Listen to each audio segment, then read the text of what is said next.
Hey, this is Les from Comfortable Shoes Studio. This is art making number 28 using foam plates on a gel plate. So in this video, I'm using my mini 3x5 gel plate. It's a good size for demonstration, and it also works really well for smaller texture plates and things of the nature. I'm using it with a small 2-inch roller and the texture plates that I made in the last video. So roll out a thin layer of paint and then press your paper not only onto the gel plate but also onto your foam plate. You get prints from both. So I'm using a couple of different types of paper here. This was some paper I pulled out of one of the journals from Make It Mine. So the foam gives you kind of a soft, fuzzy print. And you can also roll the paint directly onto the plate.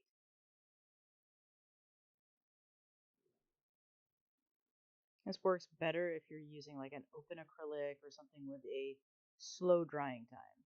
Something with a fast drying time, your paper tends to stick to the plate, especially if you are able to get some larger foam pieces. So again, nice soft fuzzy print there. You can always put more paint on it and get a darker print, more even. And there you go. There's the print. So you get some texture where the squares are, and then the lines stay dark. Now you can control a lot of what goes on with this with how much paint you are putting on to your gel plate. So a thin, even amount of paint, your foam plate is going to pick up more of that and give you more specific lines. Here again, I'm rolling the roller off onto that plate.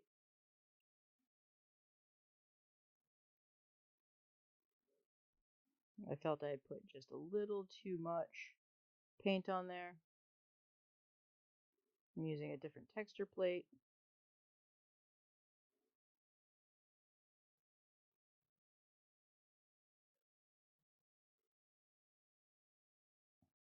And you'll notice that I forgot about this. And yeah. So if you forget about your texture plate with a piece of paper stuck to it, the acrylic paint will act as a glue, and unlike your gel plate, it's not quite as forgiving.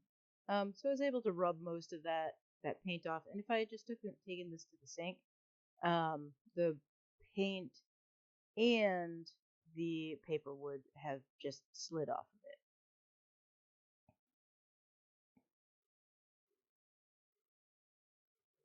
of it. Again, I'm just rolling off my brayer right onto the plate. Notice I learned my lesson.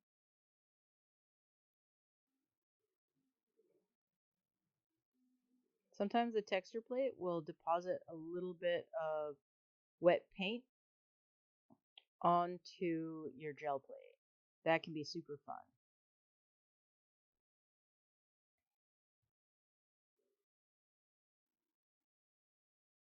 So for this demonstration, I'm trying to use my paints that don't have a lot of paint left. I'm trying to use up some of these things, but also working in colors that work together. Magenta, blue, and yellow are some of my favorites together.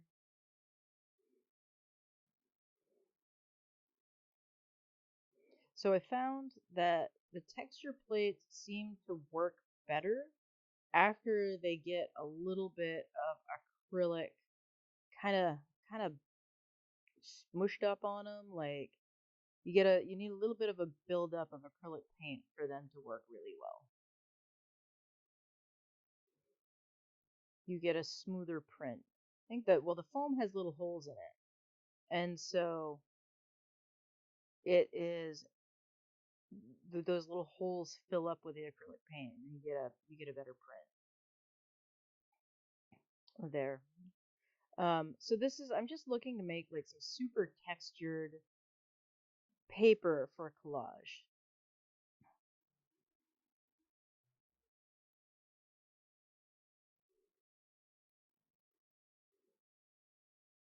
Now I'm breaking my own self-imposed rule and getting out the primary red, which is a pretty new tube of paint. And this one is very transparent. Grab my line texture plate. And I'm overlaying these. I'll show them at the end here. But I'm just like, I'm getting layers on each of these sheets. I'm playing with the colors and what those layers look like.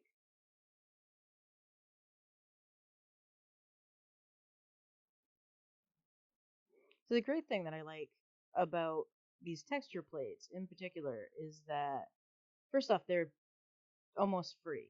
You know, they came with food, so I'm recycling. I'm getting them out of the trash, but also because they're so inexpensive, they're relaxing to make.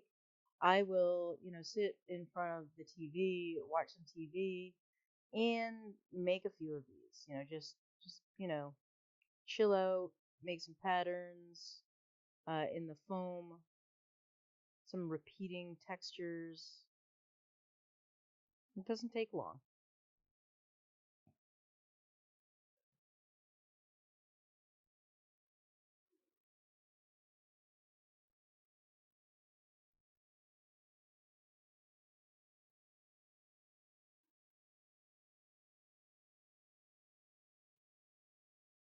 This is one of the things that I really like about the small gel plate is that because it is so small, look at that. That one came out great. I can and make a lot of prints very quickly.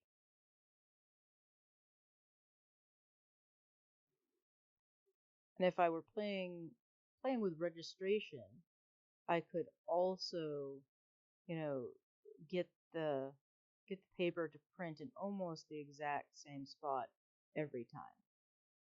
I should do a demonstration about registration with gel plates. There are lots of ways to do it.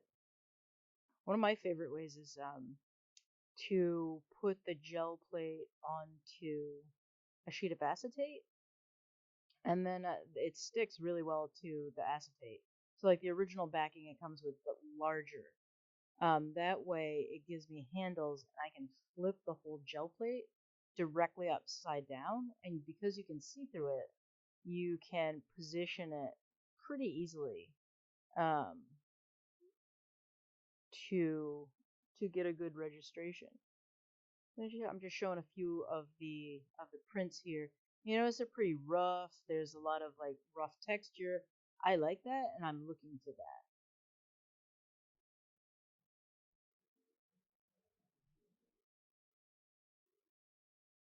I'm ending with my Scully. I do skulls all the time, so I'm printing, rolling the skull out.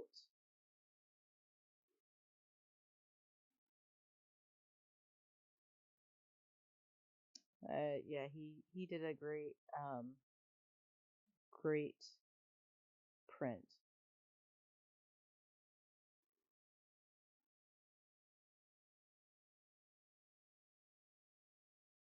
Yeah. So the stuff is great for printing something like the skull as well. You can do something a little more representational, or not representational, but you know what I mean. Here's some of that paper from a previous video. Yeah. All right.